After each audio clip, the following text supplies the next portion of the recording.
Today's episode of Chat and Chew is sponsored by Be Positive Productions and Multimedia Studios, LLC. I like to think of imagination as something akin to a superpower.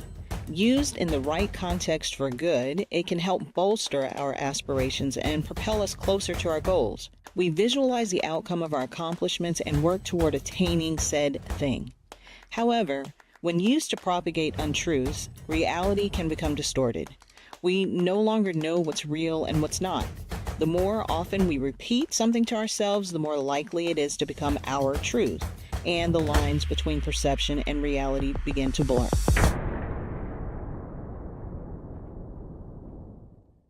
And that, ladies and gentlemen, is a wrap.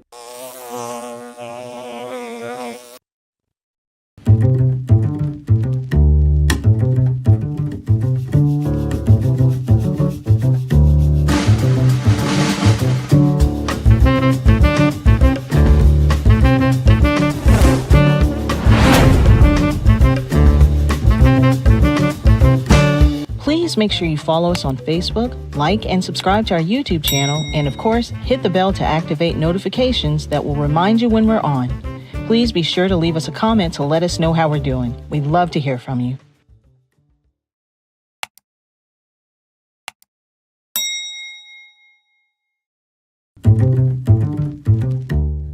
Greetings once again to our Chat and Chew broadcast. So glad that you are coming to be a part of our podcast today. If you're on Facebook, please share us. If you're on YouTube, hit that little bell. Share us, tell us what you're watching, that you're watching us. Leave a comment. We would love to hear from you. Thank you very much for tuning in. I have a very, very special guest on our podcast today. And actually really goes back to my career as a mental health professional for 20 years for Wake County Human Services. And so today we're going to be talking about mental health. So I have Dr. LaShaunda Lucas, Dr. LaShaunda Lucas in our studio. Welcome to Chat and Chew podcast. Thank you. I met you, probably back in June. June, yes. Of this year. Yep. At the Fatherhood Conference. Yep, that's right. Yes. I had to speak at another engagement, so I got there kind of late. As soon as I wanted to do it, my wife said, you got to go meet Dr. LaShaunda. You got to go meet Dr. LaShaunda. So she took me by the hand and took me over to your table, and it was a pleasure meeting you. And I was very excited when she told me that she had booked you to be a part of the podcast. I was excited too. Yeah. We're going to have some fun today, because this is down my line. So when we get into that, I want you to tell us about who you are. Who is Dr. LaShaunda Jordan? Well, I am a mother of two boys. I'm a boy mom. That's fun. Yeah. And a wife. I am a therapist, a researcher, and a speaker. I'm also a CEO. I wear two CEO hats of Beauty Marks Counseling and Consulting, and then also the Black Mental Health Movement. Okay. So yeah. Yeah, so you're very busy. I am. How long have you been in the mental health field?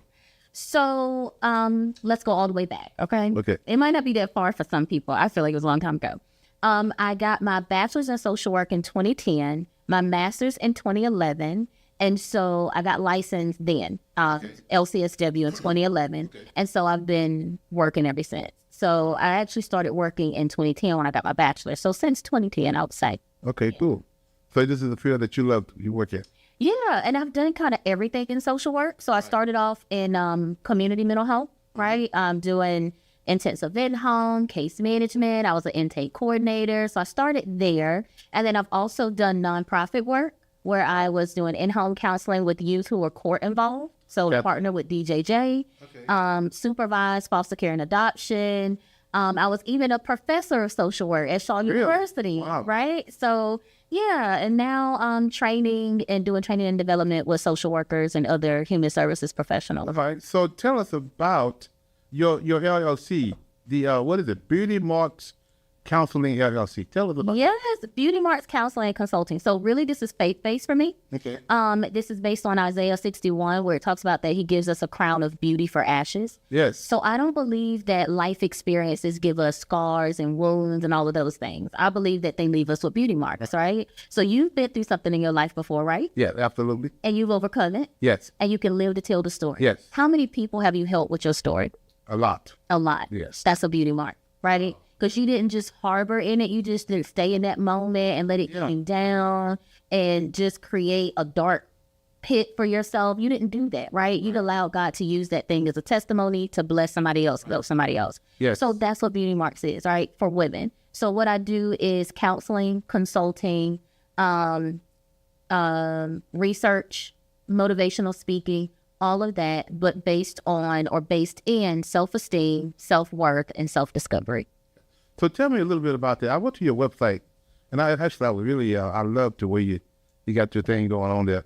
How do we balance life in general, whether your father, your mom, or whatever, and get your own mental health together at the same time, dealing with life, Yeah. and dealing with the changes, the challenges?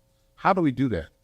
That is going to be different for everybody, right? But the one thing I would say is to have a support system. Yes. And I know we say that and that's cliche, have a support system, but you really need people who have your back, for real have your back. So you need that person who's going to pray with you. You need that person who you can call at 2:00 in the morning because your car broke down, right? So when I was in my PhD program, I was traveling back from Greensboro. So I got my PhD from A&T, Aggie Fried. Okay. So I was You don't hold that against you. What? So we have fat time over here. Okay, bless your heart. Bless your heart. But I was traveling back close to midnight sometimes, right? Because the classes were in the evening. So I needed that person I could call if my car broke down that late at night, or that I could talk to that would talk to me on my way home. So you need those people. You need the people who could help you with your children if something happened, right? So I would say have a support system. But the other thing is self-care. I saw this quote that said, self-care doesn't necessarily mean me first, but it does mean me too. Yeah. Like consider yourself, like think about yourself. I'm a mom, I'm a wife, I have to take care of those duties. Right. But I'm also a person with a purpose. And if I'm going to take care of my purpose, I got to take care of me. Right? So balancing all of that out. Yeah. When it comes down to mental health, especially in the Black community, growing up, you see a guy acting strange. He's crazy. He's crazy.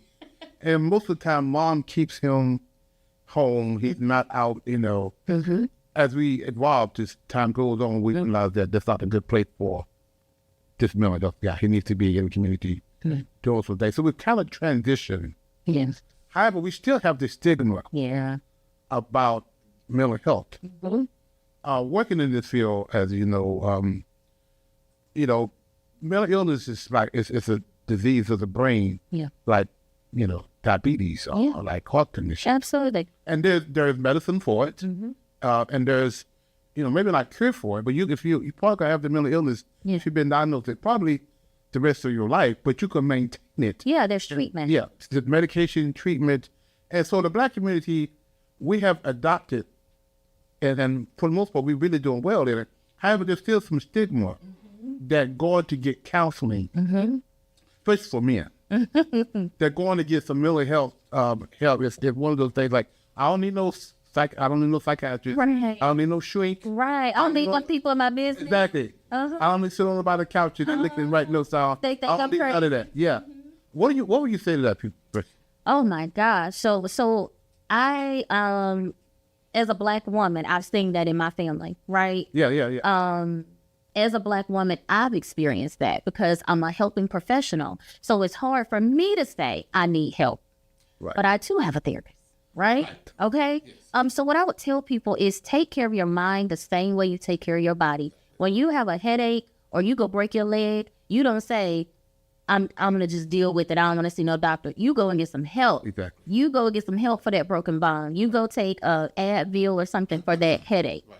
Do the same thing for your mind. Do the same thing for your mind. I think we need more conversations about mental health in the Black community, and we need more grace for men, right? Because Yes. it is hard for a man to say, I don't feel well in my mind, because we depend on you guys to be providers and protectors. Right. And we don't know. And I think, this is just me personally, I think sometimes as women, we don't know how to care for a man who is vulnerable enough to say, I don't feel well, right? We see that as a lack of masculinity. Right. And that has been so unfair. So it's understandable that men don't seek treatment as much. But we have to change the culture on that.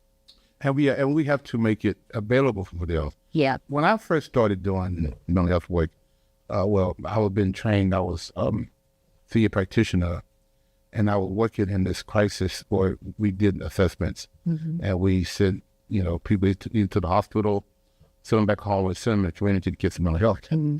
I was in training, so a big dude came to me, and I'm doing his biosocial, asking him about his life, and I asked him about his father. And when I did, he just started bawling, crying. So my trainers was there looking at me, and the first thing I did was got some tissue and gave it to him. He stopped crying, shut it up. So after the over, my instructor, teacher about him, said, Sheila, you did really well. You did, ask a question. You gave him time to answer the question. You did really well.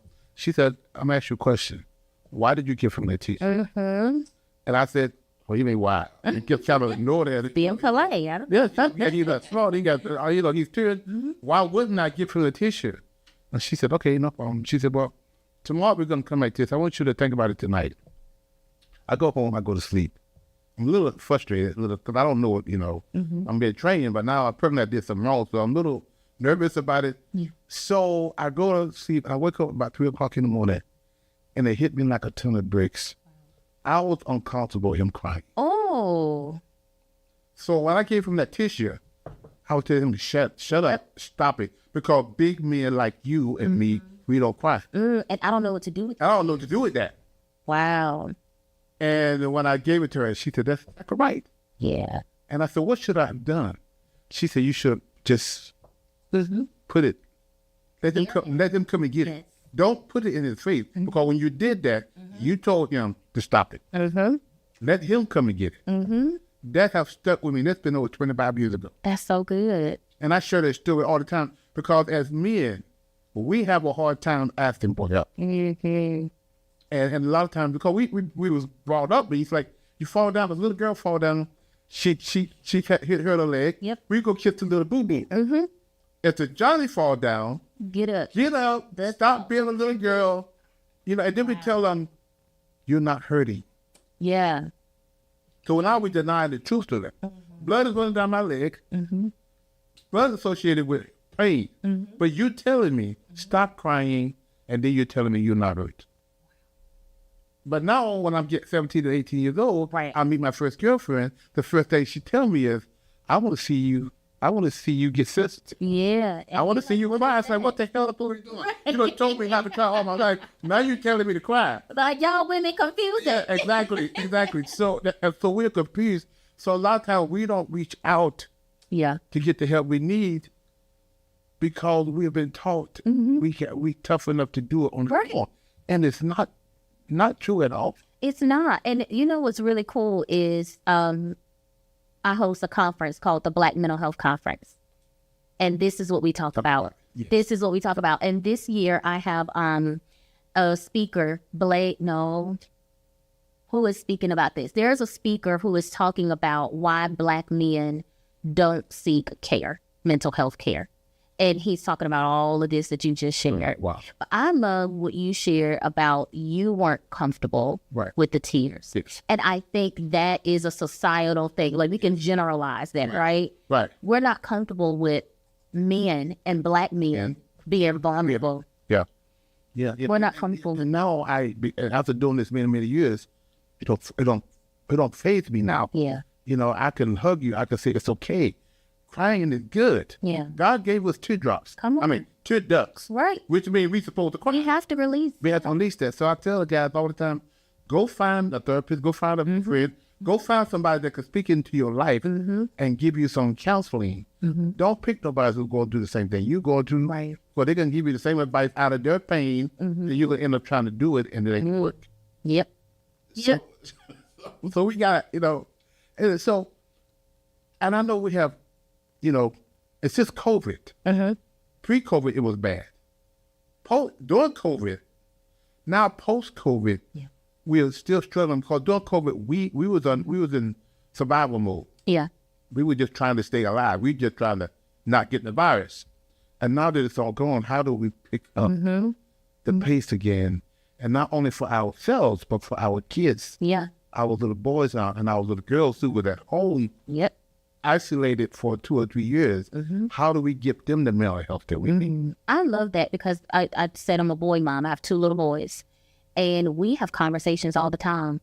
And I am determined. So I shared on social media a little while ago, well, on Father's Day, actually, the story of me meeting my father. Oh, okay. Yeah, for the first time. Wow. And I just kind of shared it. And I was like, why am I sharing this story? But I shared it. But yeah, I did not know my father, right? I grew up essentially not knowing him. And one day I was about 5 years old. So this was in Newport News, Virginia. This is where I'm born.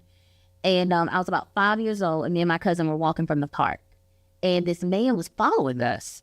And we were scared, right? We're looking back like, who is this guy? He's following us. So we get to my grandmother's house, and I go inside, and I'm like, this man was following us. My mom and my grandma go outside, and then next thing I know, they're calling me out. And my mom's introducing him. This is your dad. I'm like, what?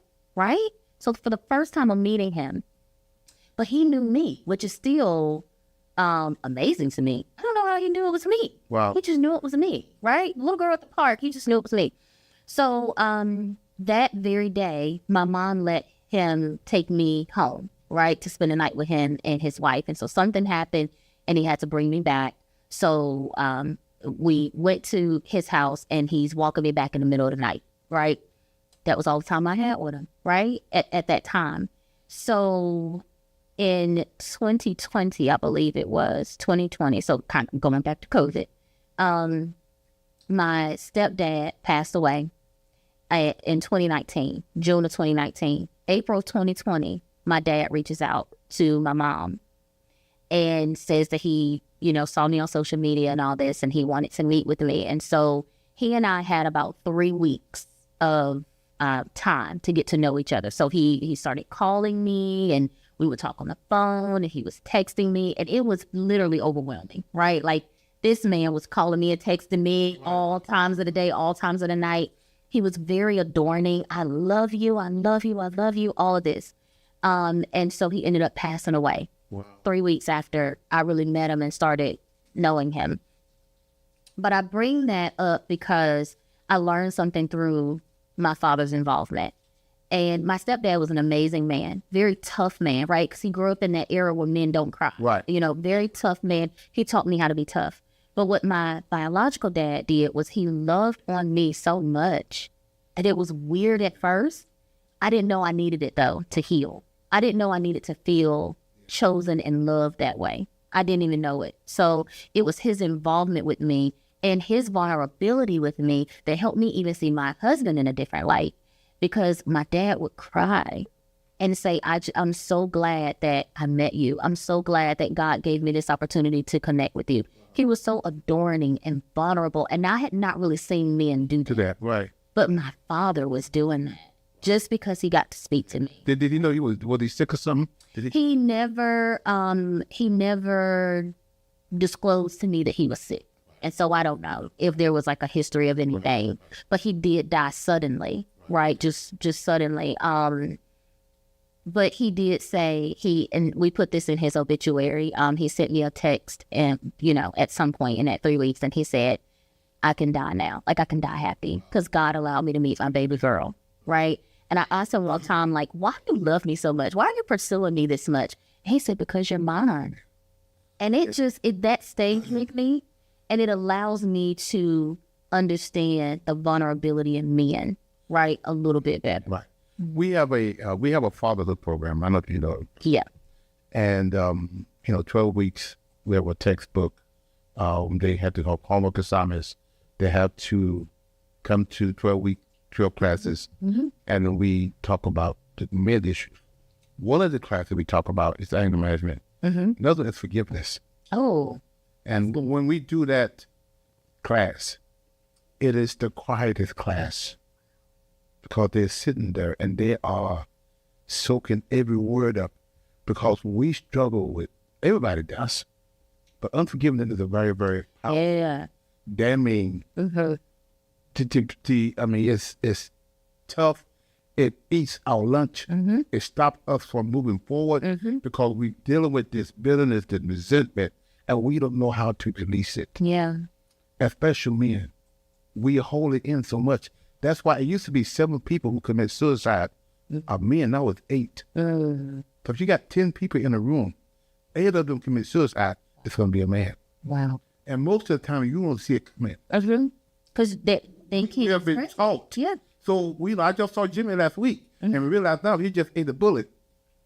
But we didn't see it coming because we've been taught so long how to hide our emotions that even our wives may know something is wrong, but they don't know what it is. Right. And it goes back to your thing of we don't know what to do with your tears. Yes. Yeah. We have to normalize that. You have to figure out as men and as, how to have a place where men are allowed to come to this place and cry. Now we can't be whips. If somebody knock on your door at 1 o'clock in the morning, you don't see your wife. Right. You got to get up and go to the door. You may be shaking in your boots, but you got to go to the door. There's times where we have to be men, but there's times that we need to be. Yeah. We need to let the tears fly. We need to be able to sit back, a safe space to cry and not be condemned when we fall in that vulnerable, that I'm not just a crybaby. I'm not these words that we use to describe, and I won't use those derogatory words, but, we tell them, stop doing this, stop being that, And so, as a society, what can we do besides having conversations? Yeah. And I think, when you and I were talking before we got on, we're going to find a space. We got some ideas. We got some ideas. We're going to do a lot together because I believe we deal with men, you deal with, men as well, and you're a therapist, and we can do this stuff together and bring men to this space. And we got to create a community coming on their own. Right. That we just have to show up. Yeah.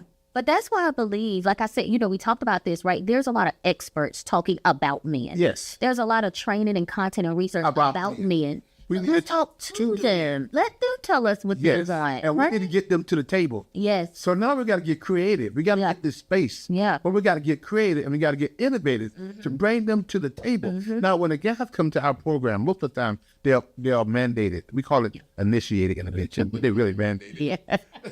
You got to put another spin on it. You ain't tell me what to do. Yes, right. Yeah. Initiated intervention. When they get there, they're like this. They look at me up and down. They don't like it. They don't want to be here. But by the time the 3rd or 4th class, they're like this. Oh, I love it. They're engaging. Because you teaching their language, you realize I'm not in here by myself. Yeah. We call that the power of shared experience. Yeah. And you've done it. If you do. I see men when they come, or people in general, we realize I'm going to do the same thing you're going to. I'm not in this alone. Yeah. So you may help me and I help you, but together, we got to figure this thing out. Yeah. And I love how you said it, what do you call it? Your beauty marks. Because we look at the scars and we look at, these bad experiences. I skipped my hand, now I got this big scar, but I survived that. Yes. And every time I look at it, I'm reminded that I did fall, but I'm also reminded that I survived it. It's not hurting anymore. Right. The scar is still there. Right. But the pain is gone. Right. Right. That'll preach right there. That'll preach. That's the whole sermon. Because we focus on the pain and we focus on the hardship. But if we just shifted that, focus on the resilience and the strength and how you overcame and what you learned from that experience, we could change that thing. We could change so much about it. And with men, we love to think that men only want to be grungy, but they want to be vulnerable too.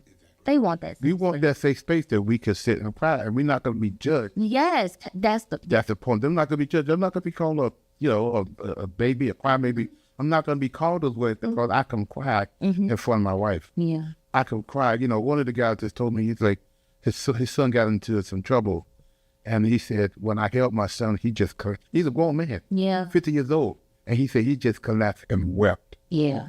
And he said, as a father, that tore me up, but I was there to hold my son up as a 50-year-old man who's going through this issue, that I'm there to support him. That's so good. Because we need that support Yeah. now more than ever, Mm-hmm. especially black men. I'm not purchasing anything, but we need this because we dealing with a whole lot of stuff Yeah. that we have to deal with on a regular basis. Absolutely. There's a lot against you in this world, and you need allies. Yeah. So, what are some of the things that we can do recreationally that can help release some of our stress Yeah. about things that we're going through? I think there's different things we can do, and it's going to be different for everybody. Yes. For instance, right? Everybody say working out is so good for you. It releases endorphins. It stressed me out. I don't want to work. Let's not do that. What I want to do is sit in front of this TV and just binge watch or listen to my music. You know what I mean? And just relax and do nothing.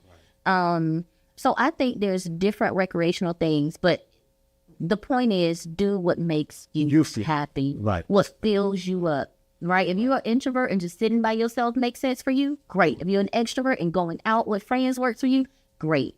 But I think we need to be less prescriptive with self-care, right? When I was going through my divorce and separation, my kids, there was 9, 7, and 11. Mm-hmm. So we used to have movie night. And so they would go pick them movie up. It was back in the day. And the Kung Fu movie. The Blockbuster and all that stuff. Exactly. I'm dating myself. So we would go, and I would get, Kung Fu movie and, Jackie Chan and Bruce Lee and all of those things. But my daughter picked up The Lion King, and she brought it home. And I'll go to sleep on the couch 5 minutes after the movie. I'm asleep. But I wake up to the sound of the wildebeest. Wakes me up. So I watch the movie. And then the kids go to bed, I watch the movie again. Oh. The next morning, I watch the movie again. Okay. Saturday afternoon, I watch the movie again. My daughter said, Daddy, we're not watching this movie anymore. I kept the book, the Blockbuster, you supposed to take it back. I kept it for a week. Oh, my God. I watched that movie. It was therapy for me. Oh. It got me through the whole movie. It got me through a rough time. I even put a Hakuna Matata on my doorpost. No worries. No worries. Yeah. We had a dog. We named him Simba. Oh, man. Yeah. Oh, this movie was really... I'm telling you, this movie got me through a rough time in my life. Yeah. And every time I watch it now, I feel that healing. Yeah. And when Mufasa looked in the water, and the guy said, he never left you. He's right there. That'll preach. Yeah. That'll. So they realized that I was going through a rough time, but I can do it. And I went with my therapist, and she said, Glenn, what's you're a case manager now. Do to your kids what you tell, you've been telling your clients to do. Manage them. You got the skill set. You got everything you need to do it. Yeah. Those are the kind of things that got me through the rough time that I needed. I love that. So, I watch, all kind of movies. I can binge on movies. Me too. I can binge on movies. Yeah. I watched Forrest Gump 1,000 times. But I don't like to work out either. I know I need to. Right, it's overrated. Let's just be honest about it. So I can watch it. We can binge on the movie that comes on not Archie Bunker, but In the Heat of the Night. And that was a tough. That movie was. There was times when I was going through my thing that he didn't come on the telephone at night, and I was sitting and watch 2 or 3 movies, 2 or 3 episodes before I went to sleep. But that was your therapy. That was my therapy. Yeah. That was those things that I needed to do to just get away. It didn't make the problem go away, but it changed my whole perspective. Wow. So. And I think that's what we need to allow spaces for people to be people. Yeah. And stop being so prescriptive when it comes to mental health. Because I think we failed people, especially. And so, again, as a CEO of the Black Mental Health Movement, I research Blackness. And in the Black community, we've given these prescriptions for mental health that have not really served Black people well. Right. You know what I mean? And so the conference that we do is centered around what are the practices, the culturally responsive practices that work in mental health for Black people. Don't just tell me to breathe, because I remember Eric Garner couldn't. Yes. I remember the knee on people's necks. Right. So when you tell me to breathe, that's what it brings for me. So it's not therapeutic, it's traumatic. Right? That I can't breathe. You remember that was on all posters and shirts, and so when you tell me to breathe, that's traumatic for me, right? That's a threat to my existence sometimes, right? So the conference, we focused on those culturally responsive practices in mental health. And this last year, not even last year, February 2024, we had Chrisette Michele, you know, the singer? Yes. Oh, yeah. Grammy Award-winning singer-songwriter. My soror, she's a member of Zeta Phi Beta Sorority Incorporated. She was our keynote speaker. And here's the phenomenal thing, right? I had this vision. I communicated this vision. I petitioned it to God. And I said, okay, let's move forward, right? God said, let's go. We started going. I reached out to Chrisette Michele. And in our first year, never had done this conference before, she agreed to be a part of it. Man. You know, that's not normal, right? They want to do something tried and true. They're going to put their name and their face on it. Celebrities, right? Yeah. So she came. We had 200 mental health professionals. I was expecting 50. I thought it was about to be a small thing. That, okay, the first one small, whatever. 200 people, we sold out. And the only reason we only had 200 was because the space could only hold 200. Wow. People were emailing after like, what? You know, I need a ticket. So this year, we have moved to Durham. So that was in Raleigh. This was in Durham. It's going to take place January 31st, February 1st. Okay, it's a 2-day conference. LaToya Luckett is our keynote speaker, and we're expecting 300 mental health professionals and advocates. Yeah. So, yeah, we have 13 subject matter experts who are going to present different workshops like we're talking about today on Black men and Black family dynamics, all of that. We have a panel that's going to talk about how Blackness is represented in the media, how that impacts our mental health. Yes. Okay. We're going to have a lot of things going on. So I want to invite people to come. Get your ticket to the Black Mental Health Conference. I'm going to tell you right now, go to thebmhconference.com and get your VIP ticket. There's only about 20 left of these VIP tickets. You can do standard admission, but who wants to do that? Get the VIP experience, okay? If you want to be a vendor, there are vendor tables available. And if you want to be a sponsor and you want to partner with us, we have several sponsorship opportunities for you. So you can reach out to me, Dr. LaShaunda Lucas, at LaShaundaLucas@gmail.com, or you can just go straight to the website and go ahead and purchase your ticket or your sponsorship opportunity. But yeah, because we're going to see y'all there. Well, you just spread my mind. I was about to tell you to do that. Were you? I was about this was my next. I told you we're cousins. I told you. That was my next stage because the time is right now, and I was going to tell you to look into that camera, but you took the words out of my mouth. Okay. And you did it so perfectly. That's the authentic. That's why it's MK. I know. Yeah. Yeah, the authentic tips. But it's amazing how, and you know, this whole setup here is because I want to do roundtables. Yeah. I grew up in the church. That's going to be great. Where we had preaching, yes. We also had a lot of roundtables. Mm-hmm. We had experts to come in, prophets and apostles. And we took a subject. Mm-hmm. They took the subject and they dissected it. That's so good. I mean, they just brought out stuff. And it really comes from the book of Malachi. Mm-hmm. You know, when the elders got together, a book of remembrance. Yes.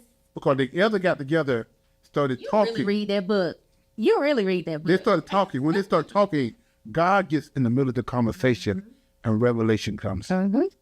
And the people, they wrote it down. Mm-hmm. That's why I call it a book of remembrance. Right. Then they gave it to the people to go back and read and study it. Mm-hmm. So that's the whole concept. And that's the example that we have. Exactly. I love lecturing. I love preaching. Yep. But this setting right here, as well as having a round table and people sharing ideas and concepts and people on the outside are listening in and they didn't get asked questions that to me, it's very interactive. Yeah. And you really get some deep understanding of things. Absolutely. I want to invite you back because we're going to do some serious round tables.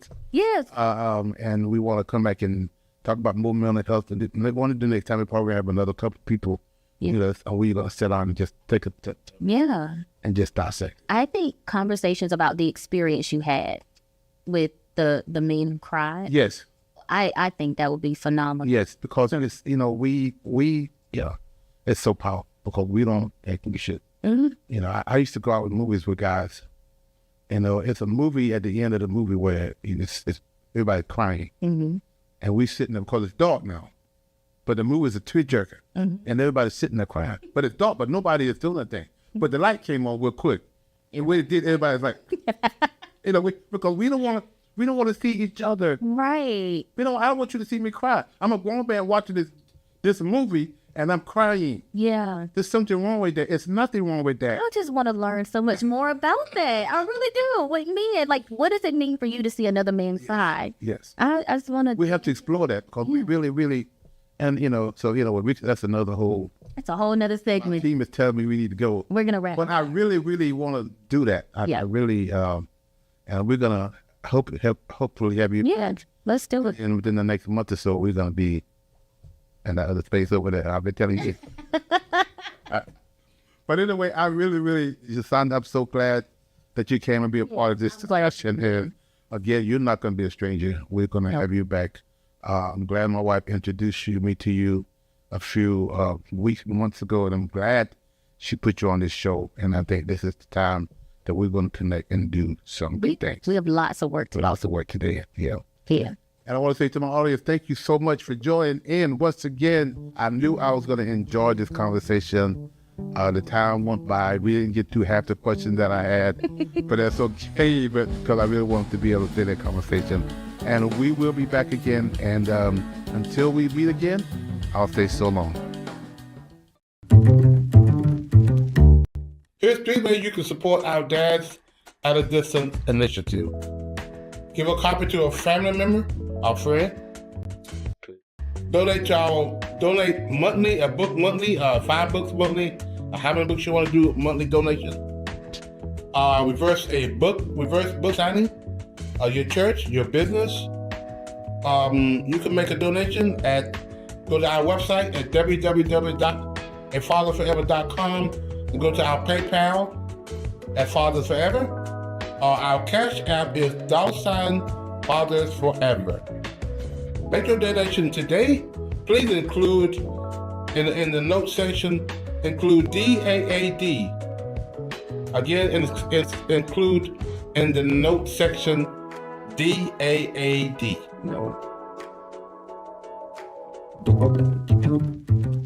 If you or someone you know would like to be a part of the show, please visit our website at www.afatherforever.com or call us at 919-779-9905. The Chat and Chew podcast streams Thursdays at 8 p.m. on YouTube and Facebook.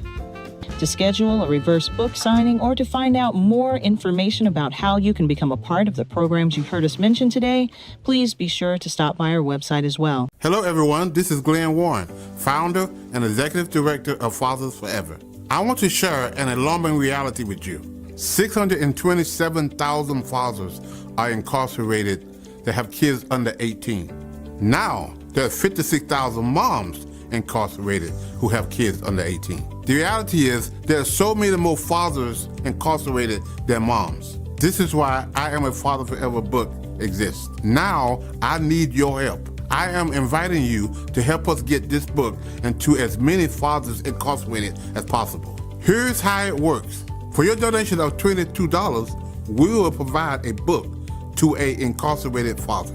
Thank you in advance for helping Fathers Forever heal fathers and save families.